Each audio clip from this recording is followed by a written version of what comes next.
নিয়ম কানুন বনাইছে নেকি আজি কিছুদিন পূৰ্বে সংবাদ মাধ্যমৰ জৰিয়তে আমি গম পাইছো সংসদীয় পৰিক্ৰমা কৰ্মচাৰী আছে তেওঁলোকৰ চাকৰি 60 বছৰলৈকে স্থায়ী তাৰ মানে এজন স্থায়ী কৰ্মচাৰীয়ে যিমান ফেচিলিটিজ পায় 60 বছৰ বয়সলৈকে তেওঁলোকক সেই ফেচিলিটিজ দিয়া হ'ব বুলি মাননীয় কেবিনেট পৰা জানিব বিচাৰিছো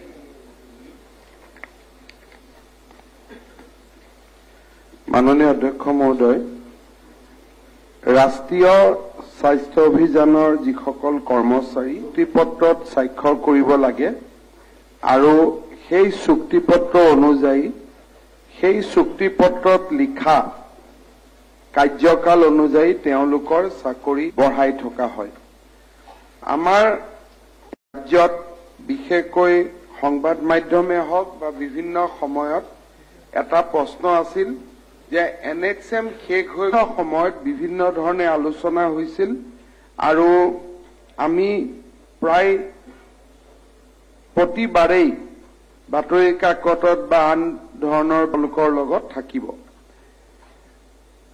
যিহেতু তেওঁলোক চুক্তিৰ ওপৰত তেওঁলোকৰ চাকৰি নিৰ্ভৰশীল গতিকে এজন চৰকাৰী চাকৰিয়ালে আছিল যে বছৰত ইমান দিন আপোনালোকৰ ছুটি হ'ব কিন্তু মেটাৰনিটি লিভে হওক কেজুৱেল লিভে হওক ELA হওক এই ধৰণৰ কথা বতৰাবিলাক অসম চৰকাৰৰ যোৱা কেবিনেটত আমি তিনিটা গুৰুত্বপূৰ্ণ সিদ্ধান্ত গ্ৰহণ কৰিছো যে যিসকল NHMৰ চাকৰিয়ালে ইতিমধ্যে তেওঁলোকক আমি 60 বছৰলৈকে চাকৰিৰ নিশ্চয়তা প্ৰদান কৰিছো অৰ্থাৎ তেওঁলোক এতিয়া NHM বন্ধ হৈ যাওক NHM পৰা অৱসৰ পাব অৰ্থাৎ মাজত যদি কিবা কাৰণত NHM বন্ধও হৈ যায় এই কৰ্মচাৰীসকলৰ দৰমহাৰ দায়িত্ব ৰাজ্য চৰকাৰ কৰিছো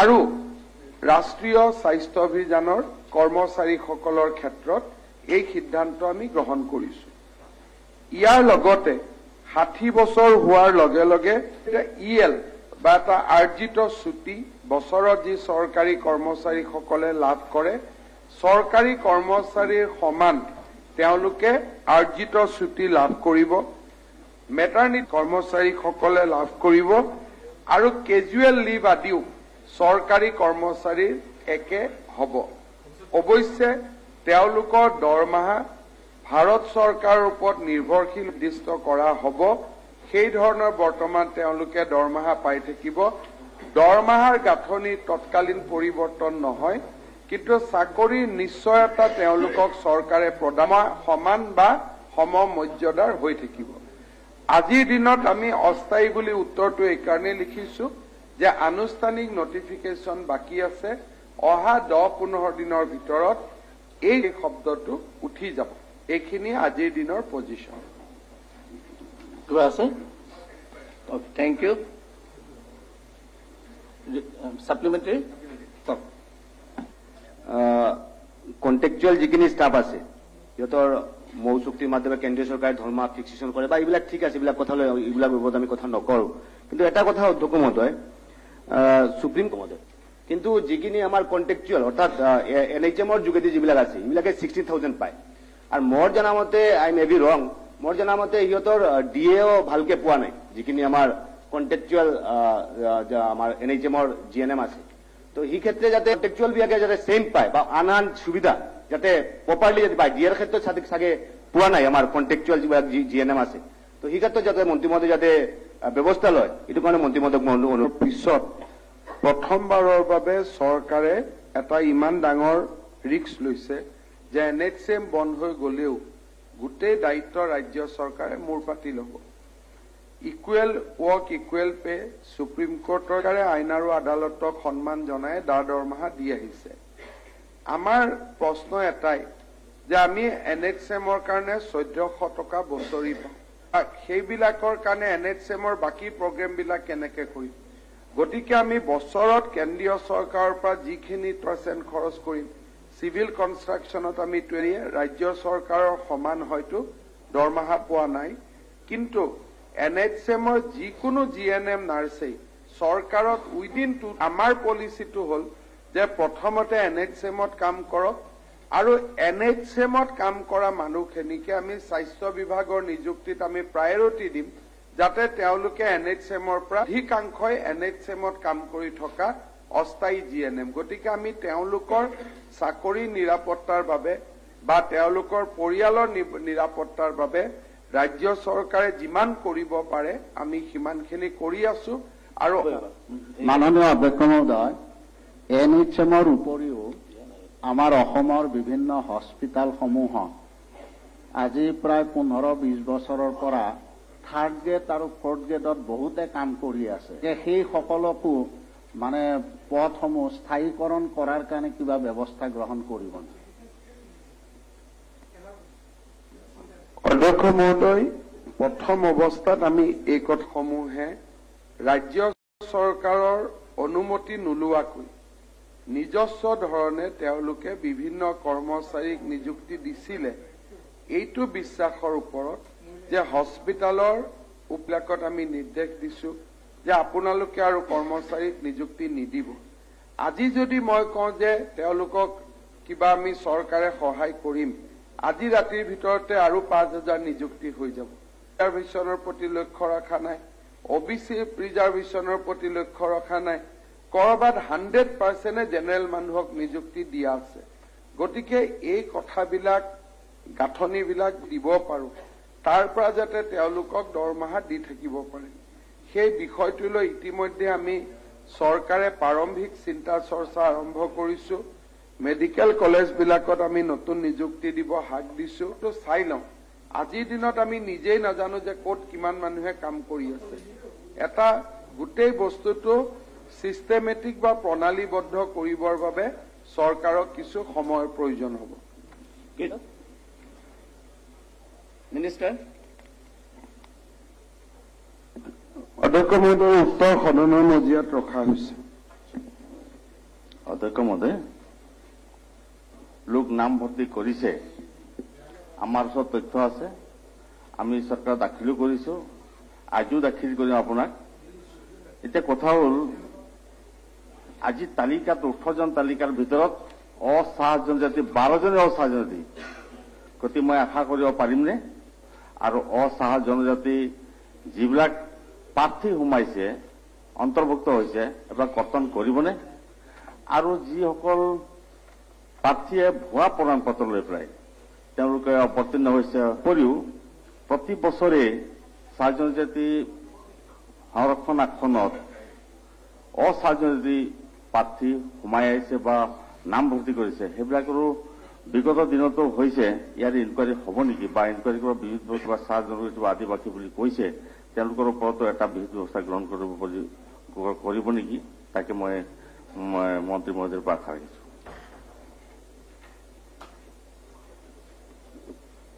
মাননীয় অধ্যক্ষ মহোদয়, চাহ জনজাতিৰ কোটাত চাহ জনজাতি নোহোৱা ব্যক্তিৰ এডমিশ্যন হৈছে বুলি চৰকাৰৰ হাতত কোনো ধৰণ কৰে। তাৰ ভিতৰত যিসকল নিৰ্বাচিত হয় তেওঁলোকৰ নাম তালিকা আমি ৰিভেৰিফিকেশ্যনৰ বাবে চাহ জনজাতি কল্যাণ দপ্তৰলৈকে প্ৰেৰণ। গৰাকী ব্যক্তিৰ নাম চাহ জনজাতি কল্যাণ দপ্তৰলৈকে প্ৰেৰণ কৰিছিলো যে এখেতসকল চাহ জনজাতিৰ হয় নে নহয় আপোনালোকে পৰীক্ষা কৰি দিয়ক, কিন্তু নাই। তাৰ পৰিপ্ৰেক্ষিতত আজি মই এইটো ক'ব পৰা অৱস্থাত নাই যে আমাৰ চাহ জনজাতিৰ এডমিশ্যনৰ ক্ষেত্ৰত কোনোবা চাহ জনজাতি নোহোৱা ব্যক্তিয়ে নামভৰ্তিকৰণ কৰিছে বুলি। যি 12জন ব্যক্তিৰ বিষয়ে ৰিপৰ্টবিলাক চাহ জনজাতি দপ্তৰৰ পৰা আহি পৰিছে, মই স্পষ্ট কৰি দিব পাৰিম যে তেওঁলোকৰ ক্ষেত্ৰত টি ৱেলফেয়াৰ ডিপাৰ্টমেণ্টৰ ভিউজ কি। গতিকে যিহেতু আপোনাক মই আজি দাখিল কৰিম নামখিনি। বিগত সন্দেহৰ আৱৰ্তত আছে টি ট্ৰাইবছ ডিৰেক্টৰ। গতিকে তাত ইয়াৰ উপৰিও যোৱাটো বছৰতো আমাৰ দেখিছিলো 2019ত ইয়াতে জীৱন চুলতানা, চাহ জনগোষ্ঠীৰ জীৱন চুলতানা বুলি, চুলতানা উপাধিটো নাই, ইয়াৰো ইনকুৱাৰী এটা হ'ব লাগে। আৰু আছে 2019 পৰা ইনকুৱাৰীটো বিচাৰিছো আৰু মই আশা ৰাখিছো অধ্যক্ষ মহোদয়ৰ যোগেদি মন্ত্ৰী মহোদয়ৰ পৰা যাতে ইয়াৰ ইতিমধ্যে সাৰ্বজনীন ছাত্ৰসন্থাৰ মই আশা ৰাখিছো যেতিয়া টি গাৰ্ডেন টি ট্ৰাইবছ ডিৰেক্টৰৰ পৰা যেতিয়া আহি গৈছে তেন্তে তাৰ ওপৰত ইনকুৱাৰীটো মই বিচাৰিছো। ইয়াতো সন্দেহৰ আৱৰ্তত আছে। টি ট্ৰাইবছৰ যে নহয় বা হয় ডিৰেক্টৰ কেনে গম পাব? তেওঁলোকে যদি প্ৰমাণ পত্ৰ লৈ যাতে নাম ভৰ্তি কৰিব পাৰে তাৰ কঠোৰ ব্যৱস্থা গ্ৰহণ কৰিবলৈ আশা ৰাখিছো। মাননীয় অধ্যক্ষ মহোদয়, মানুহক সদনক ক্লিয়াৰ কৰিব খুজিছো যে এইবাৰো আমাৰ নামভৰ্তিত ৰেশমা বেগম, কুমাৰ নীলোফাৰ ৰহমান আৰু ফাৰহান আনচাৰী এই প্ৰাৰম্ভিক দিশত তেওঁলোকে উত্তীৰ্ণ হৈছে। ভেৰিফিকেশ্যনৰ কাৰণে আমি পঠাইছো। এগৰাকীক বাদ দি 2 গৰাকীয়ে চাহ জনজাতিৰ বুলি চাহ জনজাতি মন্ত্ৰালয় আৰু জিলা উপায়ুক্তই তেওঁলোকক বাগানৰ হয় বুলি চাৰ্টিফিকেট দি পঠাইছে। প্ৰশ্নটো হ'ল যে এই বিষয়ে যদি আমি চাব যাওঁ আমাৰ জনজাতি নহয় তাৰ বিষয়ে বিতৰ্ক হৈছিল। তেতিয়া আমি এটা সিদ্ধান্ত লৈছিলো যে মেডিকেল এডমিশনৰ ৰুলছত আমি কমিউনিটিখিনিৰ নাম লিখি দিম যাতে বেলেগ যে সেই সময়ৰ মাননীয় মন্ত্ৰী পৃথিৱী মাঝি, দীনেশ প্ৰসাদ গোৱালা, দুৰ্গা ভূমিজ ডাঙৰীয়াও তেতিয়া সদনত আছিলে। তেখেতসকলৰ প্ৰচেষ্টাত প্ৰায় হান্দি বা নাজানি তেওঁলোকে জোলহা বুলি এটা কমিউনিটিক সেই লিষ্টখনত ইনক্লুড কৰিছিল। আৰু অসমৰ জোলহা কমিউনিটিটো সাধাৰণতে ইছলাম ধৰ্মৰ লগত জড়িত। যিখন লিষ্ট এই বাগানৰ এই বিধানসভাৰ সদস্যসকলে বনাইছিলে সেই লিষ্টৰ পৰা জোলহা কমিউনিটিৰ নাম আঁতৰাব লাগিব। কংগ্ৰেছ দলৰ দিনতেই আমি সকলোৱে মিলি, মই মুখ বাদ দিয়া নাই, আমি সকলোৱে মিলি সিদ্ধান্ত লৈছিলো যে জোলহা কমিউনিটি টি ট্ৰাইব হয়। দ্বিতীয় ইতিহাসটো জানো যে তেলি বা আন যিবিলাক জাতি উৰিষ্যা বা আন জাগাত তেওঁলোকে নিজস্ব কামত ব্যস্ত আছে। তেলিসকলে তেলি জীৱন যাপন কৰি আছে।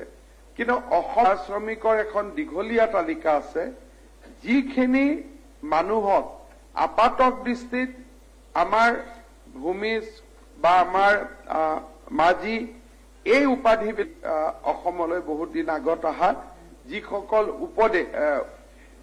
উপাধি তেওঁলোকেও সেই উপাধিকে লৈ আছে। তাৰ ফলত চাহ বাগিচাৰ চিটৰ ক্ষেত্ৰত কিছু আনডিউ এডভান্টেজ লোৱাটো নুই কৰিব নোৱাৰি।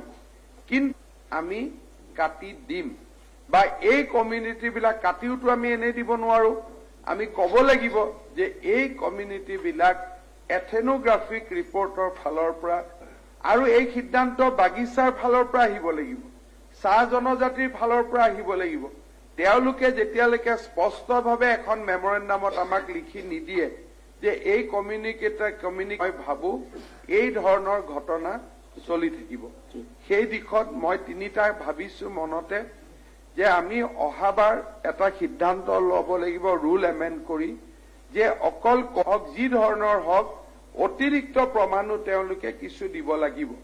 কিন্তু এই ক্ষেত্ৰত অসুবিধা আকৌ আহি পৰে যে আজি চাহ জনজাতিৰ বহুত ব্যক্তিয়ে বাগানত নাথাকে। তেখেতসকল কমিউনিটিটোৱে আমাক চৰকাৰক গাইড কৰিব লাগিব। আৰু এটা ব্যৱস্থা হ'ব পাৰে যে আদিবাসী বুলি যদি ৰিজাৰ্ভেশ্যন হয় তেতিয়াহ'লে Adivasi community is very less, not certain tribe য'ত নেকি জোলহা সোমাব নোৱাৰে। তেনেকে আমি ৰিজাৰ্ভেশ্যন কৰিব পাৰিম নেকি? বৰাক আৰু ব্ৰহ্মপুত্ৰৰ চিট কেইটা আমি ভগাব পাৰিম নেকি? তেতিয়া হয়তো পপুলেশ্যন ৱাইজত বাগানৰ চিটখিনি বৰাক আৰু ব্ৰহ্মপুত্ৰ আমি ডিষ্ট্ৰিবিউট কৰিব পাৰিম নেকি? এই ধৰণৰ কিছু নতুন কথা আমি চিন্তা কৰিব লাগিব। অধ্যক্ষ মহোদয়ক মোক লৈ এটা কমিটি বনাই দিব পাৰে যাতে আমাক 30 দিনৰ ভিতৰত তেখেতসকলে পৰামৰ্শ দিয়ে যে এই ব্যৱস্থাটো আমি কেনেকে সংশোধন কৰিব পাৰো। আৰু আপুনি যদি ভাবে যে বিধানসভাৰে দায়িত্বত লোৱাৰ লগে লগে এই বিষয়টোৰ ওপৰত 3 মাহ মন্থন কৰিলে আমি নিশ্চয় সমাধান এটা বিচাৰি পাম। Thank you very much. অধ্যক্ষ মহোদয়, কথাটো ইতিমধ্যে মন্ত্ৰীৰ কৈছে কাৰণ কাৰ্টন কৰিবৰ কাৰণে মন্ত্ৰী দুজনক ইতিমধ্যে জিলা উপায়ুক্ত এই বাগানৰ শ্ৰমিক আৰু চাহ জনজাতি সঞ্চালিকা সকলোৱে তেওঁলোকক চাহ বাগিচাৰ হয় বুলি স্বাস্থ্য বিভাগক জনাইছে। আমি এই মাননীয় অধ্যক্ষ মহোদয়, মই নিজে প্ৰস্তাৱ কৰিছো এই ৰি ইনকুৱাৰী দায়িত্ব দুৰ্গা ভূমিজ ডাঙৰীয়াৰ নেতৃত্বত সদনৰ 3জনীয়া কমিটি এটাকে দায়িত্ব দি দিয়ক। চৰকাৰৰ কোনো আপত্তি নাই, কিন্তু বস্তুটো বেছড অন ডকুমেণ্ট। জোৰা নামৰ চাহ জনগোষ্ঠীত নাই, আজিৰ পৰা জোৰা নামৰ চাহ জনগোষ্ঠীৰ তালিকা ইউ কেনট ডু ডেট। এইটো আপুনি কৈছে বদনাম হয়। নাই ঠিক আছে, মই ভালকে বুজিলো কথাখিনি দিব। সঞ্জয় মানে চৰি তেজ গোহালা কিবা আছিল নেকি? আপুনি তাৰপিছত ক'ব, আপোনাকো দিম। খালি কথাখিনি ডিটেইলছ কৈ দিছে। অধ্যক্ষ মহোদয়, ইতিমধ্যে এইটো এটা গুৰুত্বপূৰ্ণ সমস্যা আমাৰ জনগোষ্ঠীৰ কাৰণে, আৰু সামাজিক সাংস্কৃতিক লোক পৰম্পৰাৰ পৰা এক বিন্দু মিল নাই। কোনজন মানিব নোৱাৰো, কোনো কাৰণত মানিব নোৱাৰো। এই ক্ষেত্ৰত চাৰ্টিফিকেট ইছ্যু ক্ষেত্ৰত বেমেজালি আছে। আপুনি কওক। ৰফিকুল ইছলাম। মাননীয় অধ্যক্ষ মহোদয়, আমাৰ মাননীয় সদস্য দুৰ্গা ভূমিজ ডাঙৰীয়া যিটো চাহ বাগান অঞ্চলবিলাকত শিক্ষা দীক্ষাৰ হাৰ বহুত কম, বহুত বেকৱাৰ্ড, বহুত ভাল এইটো পদক্ষেপ। আমিও সবেই ইয়াক এনকাৰেজ কৰিছো, হ'ব লাগে। এতিয়া যদি চাহ বাগানীৰ নামত কোনো ষ্টুডেণ্টৰ নামত যদি বাহিৰৰ পৰা কোনোবা বক্ৰপথে যদি মাননীয় অধ্যক্ষ মহোদয় কিছু কথা যিহেতু আহিছে, মই নিজে কিছু চাহ বাগান অঞ্চলত গৈছো। আমাৰ বৰাকৰ বিধায়কসকল আছে, আমাৰ সুজামুদ্দিন ডাঙৰীয়া, নিজামুদ্দিন ডাঙৰীয়া আছে। এই আলগাপুৰ, কাটলিচৰা এই অঞ্চলবিলাকৰো বাগান আছে। আমিও কেতিয়াবা ইলেকশ্যন পিৰিয়ডত তাত আমি আপোনাৰ চুলতান বেগমো আমি 2জন পাইছো। যিহেতু যেতিয়া বাগানী ভাইসকল আহিছিল অসমত, বাগানত আহিছে, তেতিয়া এনেকুৱা নাছিল যে এটা ধৰ্ম বা এটা কাষ্টৰ মানুহে আহিব। হয়, হ'ব পাৰে 95-98% বুলি কোৱা হয়। সেইসকল নিজকে আনচাৰী বুলি তেখেতসকলে কয়, আমি অসমত জোলা বুলি কওঁ।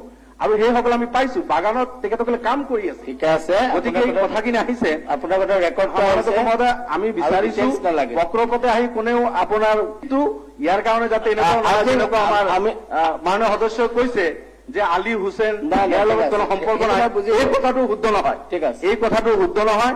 বাগানত যিসকলে কাম কৰি আছে, যিসকল বাগানী হয়, সেইসকল যি ধৰ্মৰ নহওক কিয়, যি কাষ্ট কমিউনিটি ক'ব কৈছো যে এইটো ফেক্ট। মই যোৰহাটৰ মোৰ বাগান নাই, 2খন বাগান। এটা ফেক্ট যে এটা জেগাত আমাৰ ইছলাম ধৰ্মীয় বাগানৰ লেবাৰখিনি আছিল। মই সুধিছিলো আপোনালোক কেনেকে, মানে তেওঁলোকে একদম বাগানৰ লাইফষ্টাইলৰ নিচিনা যিটো টি ট্ৰাইবৰ কাৰণে আমি যিটো কথা ভাবিছো সেইটো যাতে প্ৰকৃতাৰ্থত হয় তাৰ কাৰণে কাম কৰিব লাগিব। তাত চেক্ৰিফাইচ অলপ অলপ চবেই কৰিব লাগিব। গতিকে আই উইল ট্ৰাই, কিন্তু মোৰ যিটো কৈছে টাইম ইজ চ' লিমিটেড, মই ডোণ্ট ন'। আৰু লক্ষ্যদেৱ পুৰকাষ্ট মিনিষ্টাৰ ফাইনেন্স, question number 24. অধ্যক্ষ মহোদয় জানিব বিচাৰিছো, অধ্যক্ষ মহোদয় ধৰ্ম আয়োগ অৰ্থাৎ পে কমিশন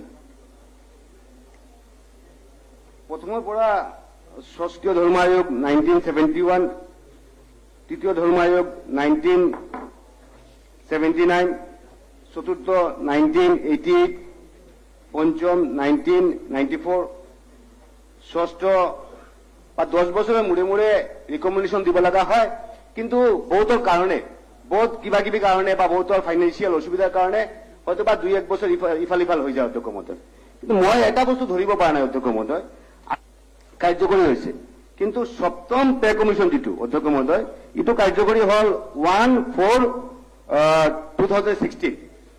এই 1/1ৰ পৰিৱৰ্তে 4ৰ পৰা মই ক্লিয়াৰলি জানিব বিচাৰিছো যে 1-1ৰ পৰা কিয় এইটো ইমপ্লিমেণ্ট কৰা নাই, কাৰ্যকৰী কৰা নাই।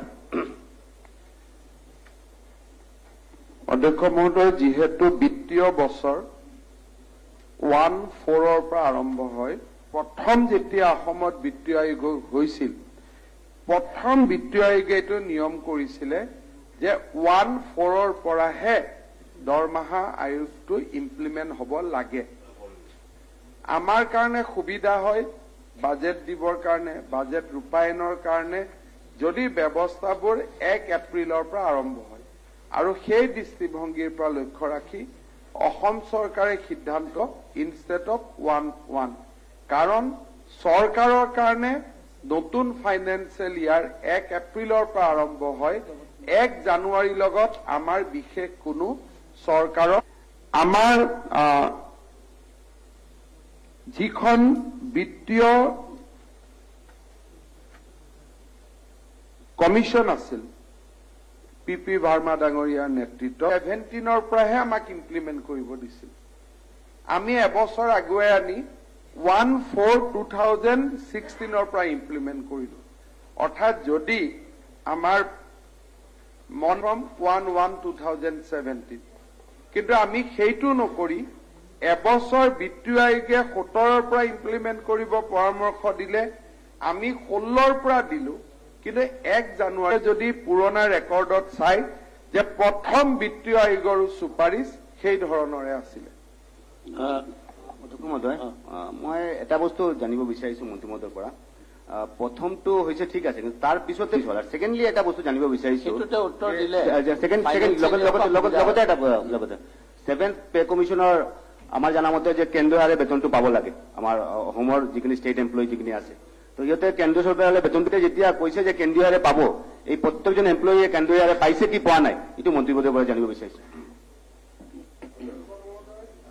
কেন্দ্ৰীয় চৰকাৰৰ কৰ্মচাৰীয়ে কেন্দ্ৰীয় চৰকাৰৰ মতে দৰমহা পায় ৰাজ্য চৰকাৰৰ কৰ্মচাৰীয়ে ৰাজ্য চৰকাৰ যে কেন্দ্ৰীয় চৰকাৰৰ সমহাৰত দৰমহা পাব তেওঁ একে কৰি দিয়া নাছিলে বেছিকটোহে সমহাৰত কৰিছিল গতিকে কংগ্ৰেছ দলৰ দিনত যি ষ্টেণ্ড কাৰণ তেওঁলোকৰ হাউচ ৰেণ্ট এলাউন্সৰ নিয়ম বেলেগ আমাৰ হাউচ ৰেণ্ট এলাউন্সৰ নিয়ম বেলেগ কিন্তু যিটো স্কেল সেইটো প্ৰায় 100% একে নহব কাৰণ তেওঁলোকৰ পোষ্টৰ নাম বেলেগ মোটামুটি একে ধৰণৰ দৰমহা আমি দিওঁ তেওঁলোকৰ ডাইৰেক্টৰজন হৈছে আটাইতকৈ তলৰ ৰেংকৰ অফিচাৰ আমাৰ ডাইৰেক্টৰজন হ'ল আটাইতকৈ হায়েষ্ট ৰেংকৰ অফিচাৰ এতিয়া যদি কাম কৰে আমি যি কাম কৰো দুইটাৰ যেতিয়া মিল হয় তেতিয়া আমাৰ অধিকাংশ কৰ্মচাৰীয়ে পে স্কেল কেন্দ্ৰীয় চৰকাৰৰ যি প্ৰিন্সিপল লোৱা হৈছিল সেই প্ৰিন্সিপলটোকে আমি চলাই আছো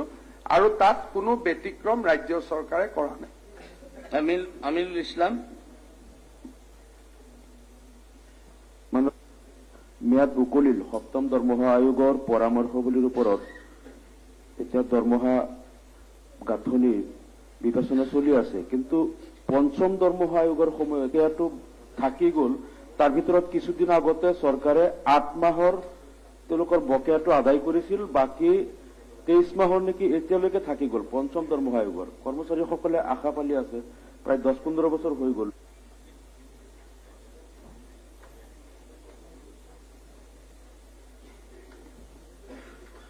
অধ্যক্ষ মহোদয় মাননীয় কৰ্মচাৰীজনে যেতিয়া অসমত কংগ্ৰেছৰ চৰকাৰ আছিলে সেই সময়ত 6 পে কমিশন আহিছিল আৰু আমাৰ চৰকাৰৰ দিনত 7 পে কমিশন আহিছিল ৰিপৰ্ট দেৰিকৈ আহে ৰিপৰ্ট যেতিয়া দেৰিকৈ আহে সেই সময়ৰ চৰকাৰৰ দায়িত্ব থাকে যে ডেট অফ ইমপ্লিমেণ্টেশ্যনৰ পৰা তেওঁলোকক এৰিয়াৰ দিব লাগে 2017 দিছিলে আমি কেবিনেটে ইনষ্টেড অফ 1/4/2017 আমি 1/4/2016ৰ পৰা এৰিয়াৰ আমি দি দিলো কিন্তু এইকাৰণে আনিবলগীয়া হৈছিল 6ষ্ঠ দৰমহা আয়োগৰ যেতিয়া প্ৰতিবেদন দিছিলে তেতিয়া চৰকাৰে তেওঁলোকক প্ৰথমতে কোনো এৰিয়াৰ দিয়া নাছিলে কৰ্মচাৰী আন্দোলন সভাৰ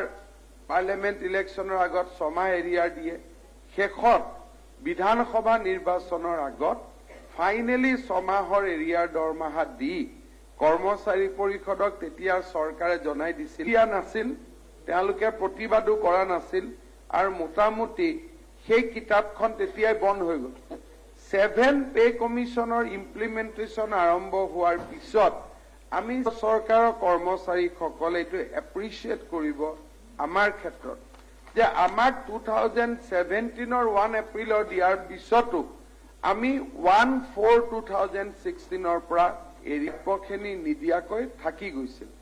আজি আমি আমাৰ ৰাজ্য চৰকাৰৰ কৰ্মচাৰীসকলক আপোন ঘৰ বিদ্যালক্ষ্মী এতিয়া আমি তেওঁলোকক ইন্সুৰেন্স বা লগত কথা বতৰা পাতি আমি সম্পূৰ্ণ এটা শুদ্ধ দিশত আগবাঢ়িছো। আমাৰ চৰকাৰৰ কাৰ্যকালত কৰ্মচাৰীসকলৰ লগত কোনো ডিস্পিউট নাই আৰু কোনো ধৰণৰ ডিস্পিউট কোনো ধৰণৰ আন্দোলনৰ কাৰ্যসূচী গ্ৰহণ কৰা নাই আৰু কৰ্মচাৰী আৰু চৰকাৰৰ মাজত যিটো এটা ব্যৱস্থা সমন্বয় মৰম প্ৰেম আদৰ এই ব্যৱস্থা অসমৰ ইতিহাসত আগতে কৰা হৈছিল আৰু এই অন্যায়টো ন্যায়ালয়কে ৰূপান্তৰ কৰিবৰ বাবে আমাৰ হাতত ৰিসোৰ্স নাই, কিন্তু আমাৰ কাৰ্যকালত আমি তেওঁলোকৰ প্ৰতি অন্যায় হ'ব। মন্ত্ৰী মাননীয়